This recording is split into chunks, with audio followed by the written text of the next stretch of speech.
Juliet Yankee behind the Boeing, continue on Alpha to the holding bay, report ready in the bay. Behind the Boeing, continue Alpha to the holding bay for Cruiser 7, Sergio Yankee.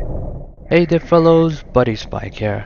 I just completed my night training and this footage is from one of the night flights I had a couple of days ago. So today I want to talk about my experience flying at night compared to VFR day flights. I found out in some countries night training is part of PPL, but here in South Africa night training is done after you have completed PPL. And as a part of night training, you fly 10 hours under the hood, which gets counted towards the instrument hours. So this rating is also an introduction to instrument flying. Night flying was quite different in a few ways. Your landmarks can change. Your emergency procedures can change a bit. For example, if you have an engine failure in the day, you look for a nice field to land. But at night, the fields are so dark it is impossible to see any detail. So we are advised to aim for a nice highway, and more specifically, landing on the ongoing side instead of oncoming. Also for the pre-flight, it was emphasized in the training to thoroughly check the static pores and pitot tube for any blockage, because at night you're dependent on your instruments more compared to VFR day flight. One thing I liked about night flying was it was a bit easier to spot the aircrafts at distance, because in the daytime, if there is any part of land behind the plane far away, then it becomes really hard to spot the aircraft. And at night times the strobe lights are really prominent even at further distance. But sometimes the lights from the towers can also seem as if it is an aircraft. But overall, I felt like nighttime is a bit more risky compared to daytime for a single engine, because there were times I flew over mountainous areas and I could not see any roads in the gliding distance. So that was a bit scary. Something unexpected about night flying I experienced was runway and taxi lights were not as easy to spot from the distance compared to flight sims. So there were times when I thought I would be able to spot airdromes from far away, but it turned out that's not the case in real life. Landings and takeoffs did not feel that different, except for when we simulated electrical failure and we had to land without landing or strobe lights. I assumed that I might be able to see some detail of the runway when we'll be close enough for rollout and touchdown.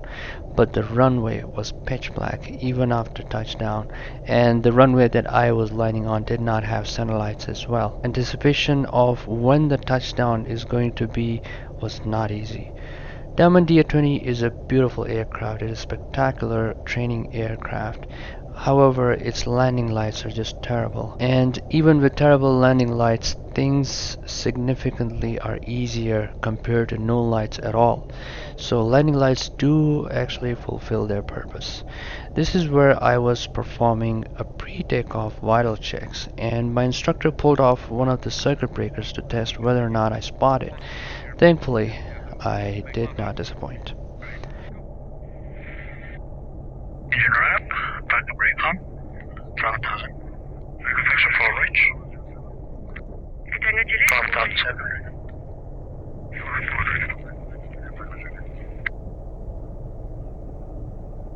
Brake check holding. Extra lead is required.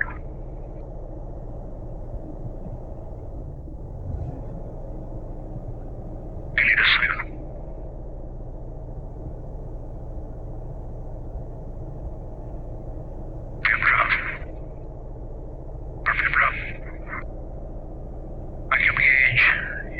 Not in green, I think it's not working anyway. Instruments check in line. Let's see if it's just line this for now.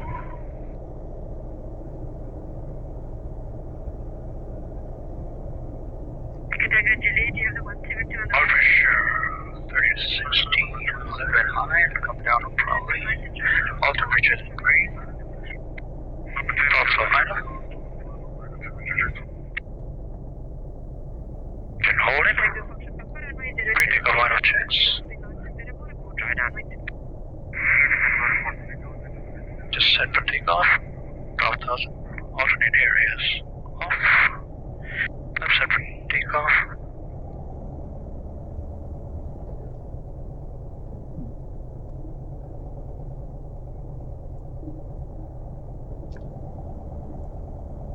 Flaps are not working. Right, so what could be the problem? I see what you did there. Yep. Cool, okay. Now both working. Master switch is on, fuel pump on, avionics on, is set to both. Lights is required. Traffic on the left base side. Fuel pump off, and just on as possible. Controls. Traffic inside, all ready for base.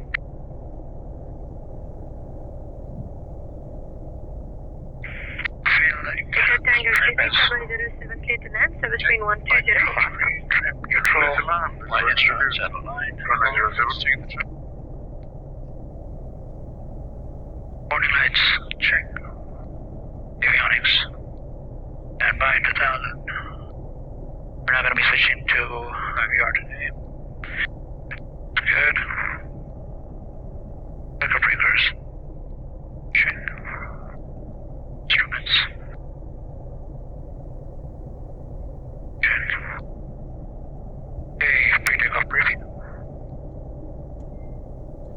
So we rotate at 55 knots. We climb at 65 knots with takeoff flaps. After flaps up, we climb at 75 knots.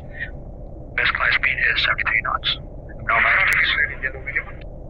Before rotate, throttle idle, fly brakes, vacate runway, inform ATC. After rotate with sufficient runway, flaps is required, land the aircraft, vacate runway, inform ATC. After rotate with insufficient runway, maintain glide speed of 73 knots. We choose a nice highway to land on. After we land, we inform ATC. Cool. Any problems for Quebec? Yeah. Sergio Yankee, ready for departure. Sierra Yankee taxi to the holding point, runway 07, listen out. Taxi to the holding point, listen out, Sergio Yankee. Confuse it again. Trying to break off.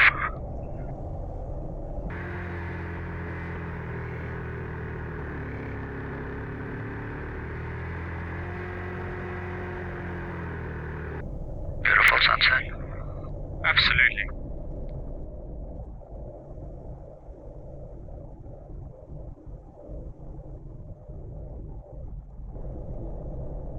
Sometimes I have the itch to blind the guys with the strobes. Beg your pardon? Sometimes I have the itch to blind the incoming traffic. It's down to you. Sierra Yankee line up point, runway 07. Line up runway 07, Sergio Yankee.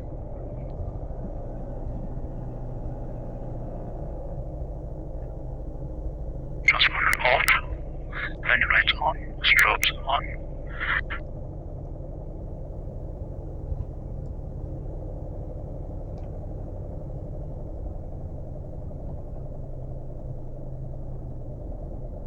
Today won't be a long flight, we'll just do a couple of Tango from Scorpio, continue approach. Sierra Yankee, keep the traffic ahead inside also for the circuit runway 07, clear takeoff, so between 0905, not report dry downwind. We'll keep the traffic ahead side. If takeoff runway 07, right hand turn, report right downwind 5500, Sergio Yankee. Right, let's go. Full throttle.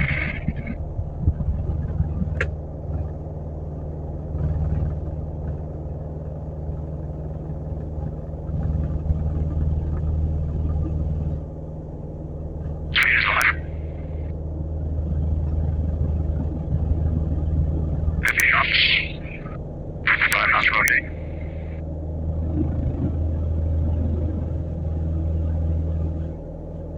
Tango Foxtrot Papa, keep the traffic ahead inside, also remaining in the circuit. You are now 3, runway 07, clear, touch and go. Service between 1205, not report dry downwind.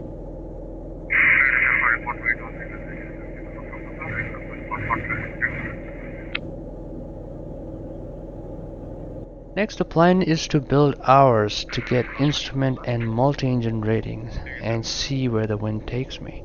If you guys have any questions about the process of becoming a pilot, feel free to let me know in the comments below. As always, thanks for watching guys. I'll see you in the next one. Buddy Spike, out.